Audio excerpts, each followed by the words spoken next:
take what you must, rest is all mine. Ooh, I can take away what I didn't say. I'm gonna leave it all behind. 안녕하세요. 따뜻한 커피가 있는 황명희의 드림카페입니다. 봄이 오는 소리가 곳곳에서 들려오고 있는데요. 제주도에는 유채꽃이 활짝 피었고 개나리와 동백도 피었다는 소식이 있습니다. 하루하루가 한 시간 한 시간이 다 소중하기만 했습니다. 나 자신을 사랑했던 한 시간 한 시간이 소중했던 이유는 10가지도 넘었겠죠. 그대를 사랑하는 10가지 이유 들으면서 황명희의 드림카페 205회 시작해 볼게요. 이석훈이 부릅니다.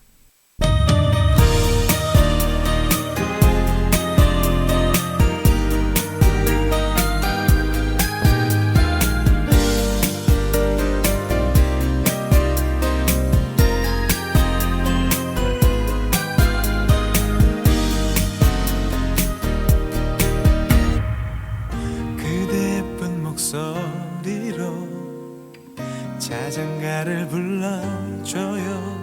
오늘 밤도 그대 내 꿈속에 나와 함께 살아요. 아이 같은 그 미소로 나를 보며 웃어주네요. 나는 그대라서 참 행복합니다. 내가 힘들 때 나만이 아플 때 내 눈물을 거의 닦아주던 그대란 사람 어찌 말을 해야 할까요? 첫 번째 그대의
시 읽는 마을. 할머니 듀오 김영진.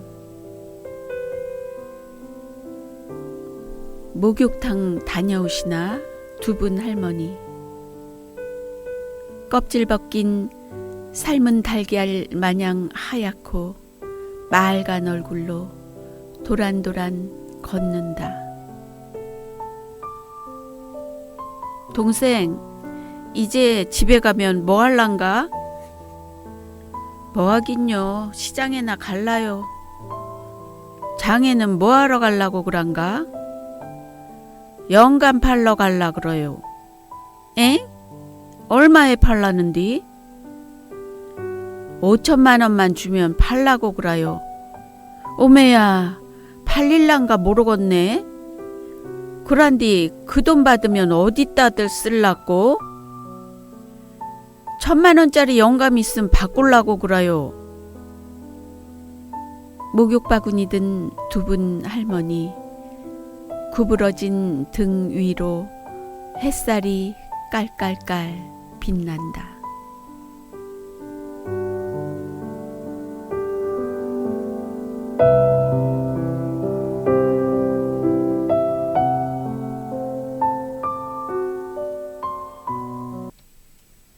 어느 지하철 역사에 있는 재미있는 시입니다.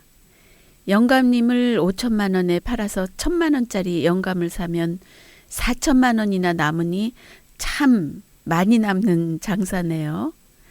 문제는 중고거래는 헐값에 내놔도 안 팔릴 수가 있고 때로는 웃돈 얹어주고 가져가라고 해도 안 가져갈 수가 있다는 거겠죠.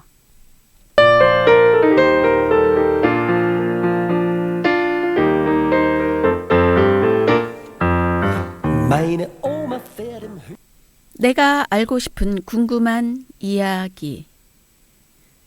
오늘은 어쩔TV에 대해서 알아보겠습니다. 어쩔TV는 좀 냉소적인 표현이라고 할 수 있는데요. 대충 어쩌라고 하는 뜻이 들어 있습니다.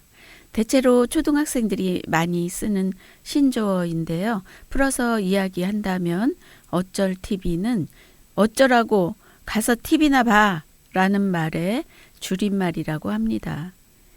상대방이 듣기 싫은 말을 했을 때 상대방의 이야기를 차단함과 동시에 더 이상 듣기 싫다는 의미와 함께 조롱의 의미도 담고 있는 표현입니다. 10대 초중반에서 시작된 이 용어는 커뮤니티와 유튜브 등으로 점차 퍼져나갔는데요. 신조어 중에서는 드물게 기원이 불분명한 편으로 유튜브 등 인터넷 미디어의 발달로 10대들은 TV를 시청하지 않는 경우가 많아짐에 따라서 텔레비전은 나이 든 사람이나 보는 매체라는 인식이 있어서 TV를 보는 세대처럼 진지하거나 논리적으로 접근하게 되거나 또는 훈계하는 말이나 어이없는 말을 할 때면 듣기 싫다는 뜻으로 받아치는 말입니다. 어쩔TV에 이어 저쩔TV도 나왔고 이어서 온갖 가전제품을 붙여서 나오기도 했지만 어쩔TV 이후에 확산된 온갖 잡다한 뜻모를 신조어들은 그닥 의미가 없다고 생각합니다. 다만 저는 어쩔TV에 꽤 관심이 가는데요. 가끔 황당하거나 어이없는 말을 들었을 때 욕이라도 한바탕 해주고 싶은 심정을 억누르고 그냥 점잖게 한마디 해줄 때 쓰면 참 좋겠다 싶은 말 같아서 개인적으로 매우 호감적으로 느끼고 있습니다. 어느 드라마에 보니까 오랜 세월 동안 억눌려왔던 심정을 배우가 소리쳐 외치는 어쩔TV라는 말로 폭발하는 장면을 보니 참 적절한 표현이 아니었을까 싶었습니다. 이상 내가 알고 싶은 궁금한 이야기 어쩔TV라는 신조어에 대해서 알아보았습니다. 이진우가 부르는 웃음소리 들어볼까요?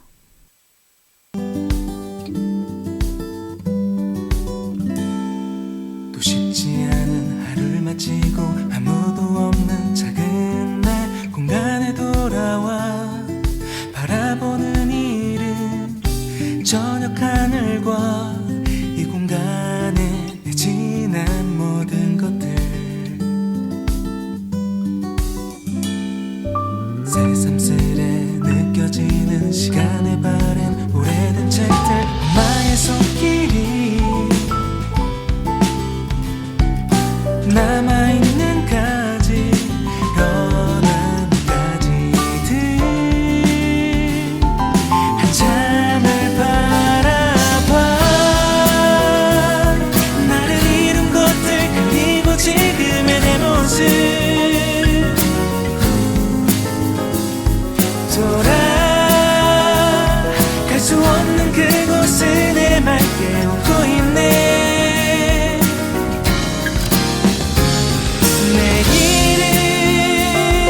어떠나 차갑지 않아 무언가를 얻으면 무언가는 사라지고 때론 고민 없이 잠든 날들 가끔은 오늘 같은 날도 있는 거겠지 나를 이룬 것들 그리고 지금의 내 모습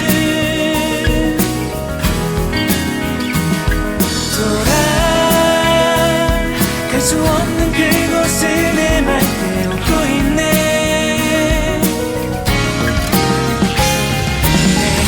내일은 조금 더 날 기억해주겠지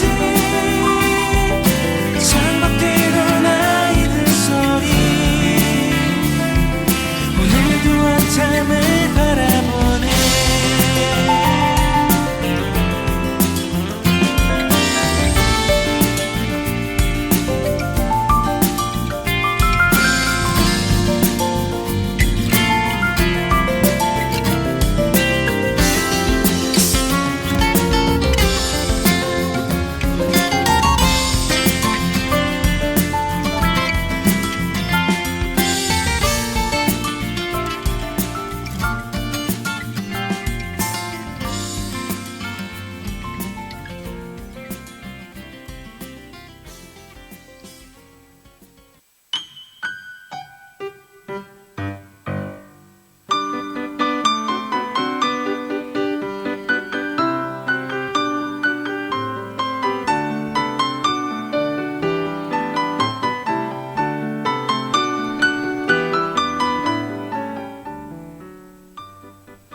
따뜻한 하루에서 보내온 따뜻한 편지 2298호를 읽어드리겠습니다.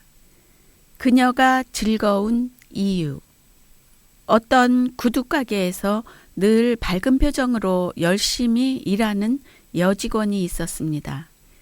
그녀는 손님이 구경만 하고 나가더라도 낙담하지 않고 행복한 표정으로 일했습니다. 이를 이상하게 여긴 다른 직원들이 물어봤는데 그녀는 자신이 관찰한 내용을 설명했습니다. 어느 날 자신이 판매한 기록을 살펴보니 구두를 구매하지 않고 그냥 나가는 손님이 많을수록 구두를 팔 확률이 높은 걸 발견했습니다. 평균을 내보니 10명의 손님이 그냥 나가면 11번째 손님은 구두를 구매했던 것이었습니다. 그리고 그녀는 이렇게 말했습니다. 그래서 저는 손님들이 올 때마다 이렇게 생각합니다. 이 손님이 구두를 구매해 줄 10명의 손님 중에 한 명이 될 수도 있겠구나. 우리를 힘들게 하는 것은 무엇일까요? 그건 외부에서 오는 것이 아니라 우리가 품고 있는 부정적인 생각과 현실에 대한 낙담입니다. 행복의 비밀은 자신이 좋아하는 일을 하는 것이 아니라 자신이 하는 일을 좋아하는 것입니다. 그럼 세상 무엇보다 빛나는 멋진 인생을 만들 수 있습니다.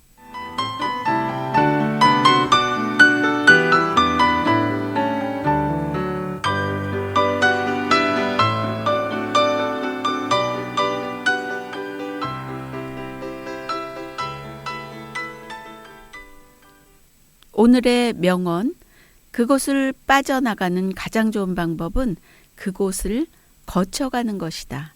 로버트 프로스트.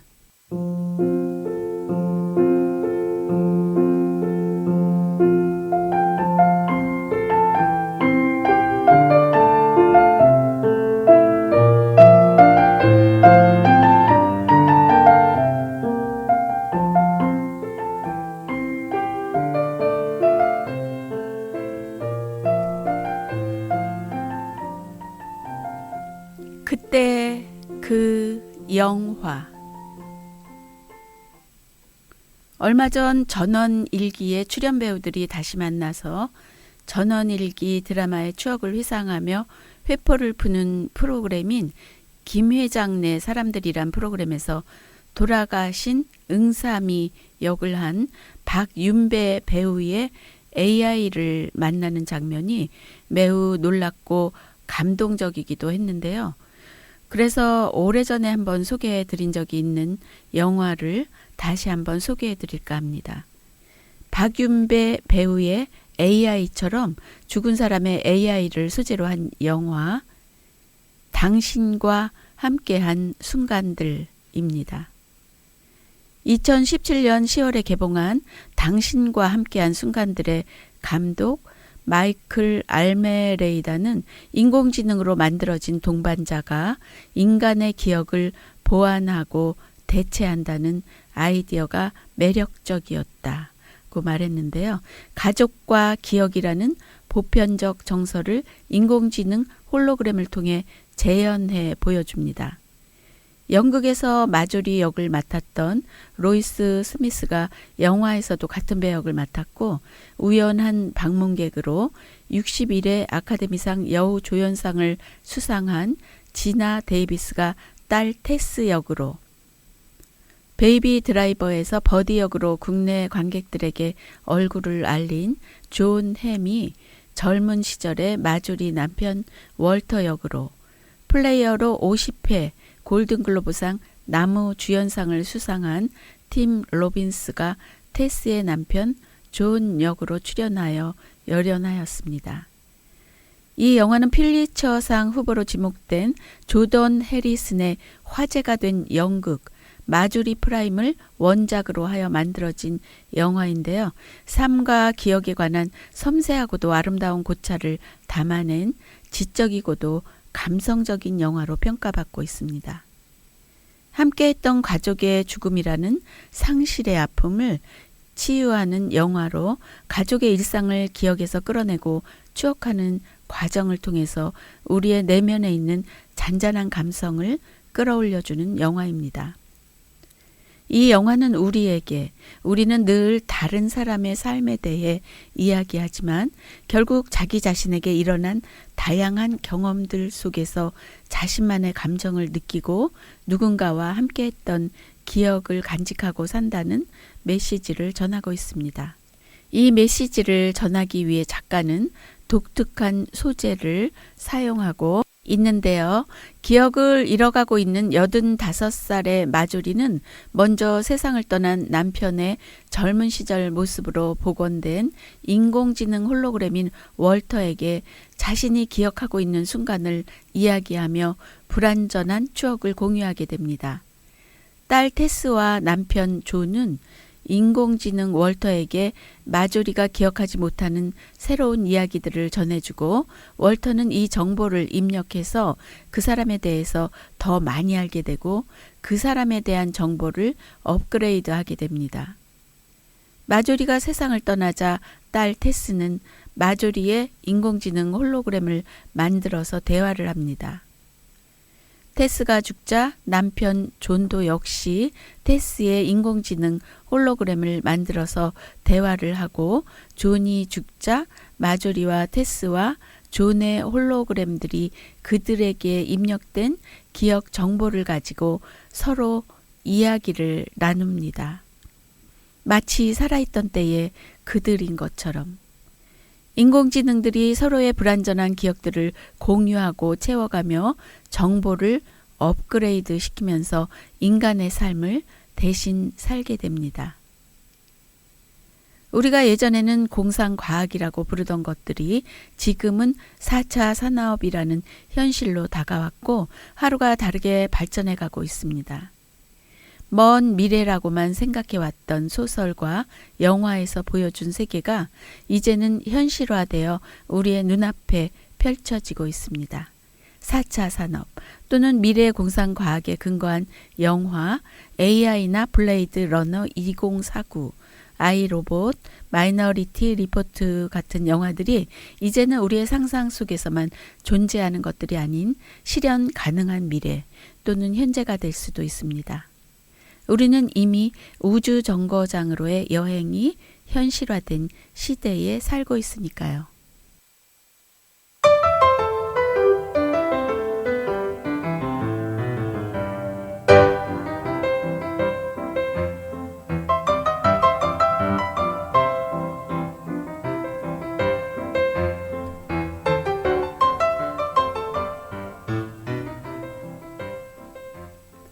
지난주에는 꽤 추운 날들이 많았는데요. 아나운서 이금희 씨가 어쩌다 어른 프로그램에서 이렇게 말하더군요. 잘 들어주는 것이 관계 형성을 잘하는 지름길이다. 이금희 씨의 제자가 이금희 씨와 1:1 티타임에서 한 말을 기록하기 위해 녹음을 했는데 집에 가서 들어보니 27분 30초 동안 이금희 씨가 한 말은 그랬어, 잘했어, 이 몇 마디 뿐이었다고 합니다. 남의 말을 잘 들어준다는 것이 결코 쉬운 일은 아닙니다. 그리고 그랬구나 하고 공감하고 이해해 주는 것도 쉬운 일은 아닙니다. 하지만 공감과 칭찬, 이해해 주는 말은 돈이 드는 것도 아니고 어려운 일도 아닌데 왜 못하는 것일까요? 어쩌면 남의 말을 잘 들어주고 공감해 주는 것도 훈련과 연습이 필요한지도 모르겠어요. 오늘 하루는 내가 남의 이야기를 중간에 끊지 않고 끝까지 잘 들어주었는지 뒤돌아보는 시간 되시기 바라면서 황명희의 드림카페는 여기서 인사드리겠습니다.